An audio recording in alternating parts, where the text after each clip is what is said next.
Today going to prepare రా banana curry. కావలసిన పదార్థాలు ఆనియన్, టొమాటో, రా బనానా పీసెస్గా కట్ చేసుకోవాలి, పచ్చిమిర్చి, కరివేపాకు. ఆయిల్ కొంచెం బాగా వేసుకున్నాక పచ్చిమిర్చి, కరివేపాకు, జీలకర్ర, ఆవాలు, పచ్చిమిరపప్పు అవి బాగా వేగాక ఆనియన్, నెక్స్ట్ టొమాటో. ఆనియన్ వేగాక అందులో ఈ కట్ చేసుకున్న రా బనానా పీసెస్ వేసుకోవాలి.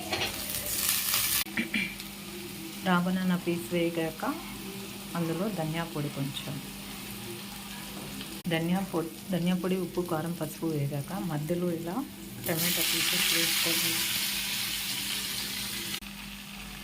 టమాటా అన్నీ వేగాక this is my final output రా బనానా కర్రీ. Please subscribe.